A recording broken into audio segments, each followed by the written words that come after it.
Assalamu alaikum. Sunana Mustapha Yusuf daga wannan tasha ta Hausa Koda.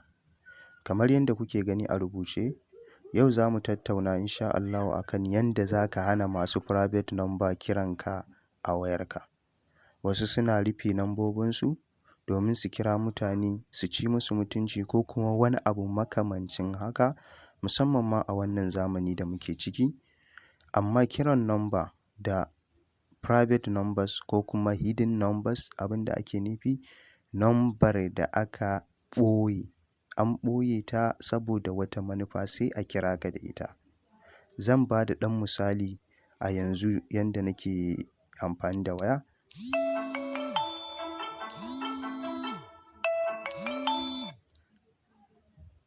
Kun ga wannan private number ce, ba yanda za a yi in gane wanda ya kira ni.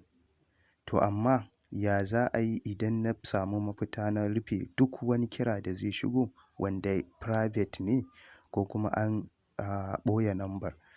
Za mu je kai tsaye kan abin da ya dace mu yi. Za mu shiga kamar yadda kake gani ina cikin wayata yanzu. Kai tsaye za ka shiga phone, gashi nan na gefe hagu na farko, wanda shine ake amfani da shi wajen kira. Ka danna shi, in ka danna shi gashi ya buɗe.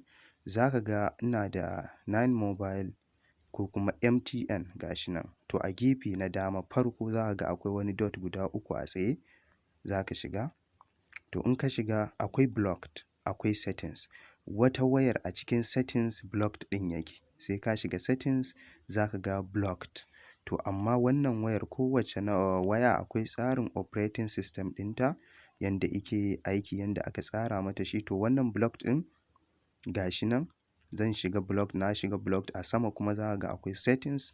Nan duk abin da ka rufe ta nan zai zo. In kira ne ka rufe, nambobin za su zo a nan. In kuma message ka rufe, za ka ga message ɗin da ka yi blocking a nan. To amma ni ba wani number da na yi blocking. Amma in ka shiga settings gashi nan saman ka dama, zan danna shi, za ka ga alamun settings. In ka danna shi za ka ga ya fito ma da interception rules, ƙasa kuma blacklist, whitelist. To duk blacklist, whitelist ba su za mu yi amfani da shi ba. Wasu wayoyin za ka ga a nan block calls yake ko kuma block call. To a nan mu ba nan za mu tsaya ba, za mu shiga interception rules. In ka shiga interception rules, different settings for each SIM.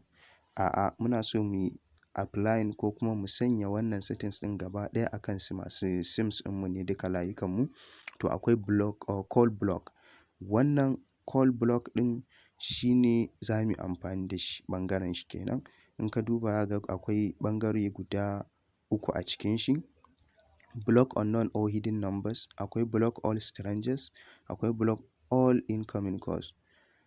A ƙasa kuma akwai ɓangare na ƙarshe shine message block. Wannan ma ba za mu yi amfani da shi ba, na ɓangaren message ne. Message kuwa yana da amfani idan za a yi maka shi. To amma block unknown hidden numbers na farko, in ka koma block call block, ana nufin ka rufe duk wani number da baka san ta ba, wato bata fito kan wayarka ba. Ma'ana shine idan number bata aka rufe ko kuma aka ɓoye lambar, to aka kira ka da line, to ba za ta shigo ba, zai rufe. Sannan kuma akwai block all strangers. Block all strangers kana nufin duk wanda ba kai saving ɗin shi a wayarka ba, to zai rufe. Ko kuma a'a, block all incoming calls, ko kuma duk ma wani kira da wanda kai saving da wani, wataƙila za ka yi wani abu ne mai muhimmanci, za ka iya blocking all. Amma nan gaskiya ba na ba da shawarar a yi amfani da shi saboda zai rufe ma duka kiranka. Na farko za mu yi amfani da shi shine wanda zai rufe duk wata lamba, zai hana duk wata lamba da aka ɓoye ko kuma aka sa private number, zai hana su zuwa wayarka gaba ɗaya. Gashi nan za mu danna shi, gashi nan kuka lura ya yi kala. Da wa'yancan za ku ga ba kala, amma yanzu za ku ga ya yi kalar shuɗi, blue kenan ko, ya yi wata kala daban ta blue. Gashi nan da na kunna shi, in ka rufe za ka ga ya yi hagu, in ka buɗe shi za ka ga ya yi dama. To insha Allahu in ka sanya wannan settings ɗin ka koma baya, za ka ga in ka gwada da wata wayar ba wayarka ba na kiranka, ba zai taɓa shigowa ba saboda ka sanya cewa ka gaya wa wayar cewa duk wani kira da number shi bata fito ba, to kada ta bari ya zo wayarka. Yanzu haka ina kira da private number ta ki shigowa. Idan za ku iya ji, bari in sa muku yanda wayar take cewa in ka kira da private number. Yanzu za ka ji za ta yi complain. The customer you are calling is busy. Please try again later. To wannan private number ce, ba zai bari ya shigo ba. Amma yayin da kai kira da wata lamba ba private number ba, to zai shigo, baka da wani matsala. Ita ma zan gwada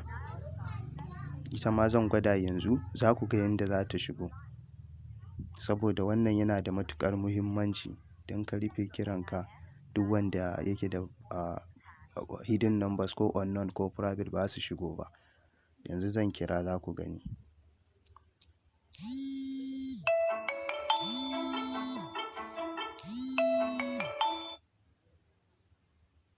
To kun ga wannan lambar ta shigo. To da fatan kun fahimci abin da nake nufi. Na gode.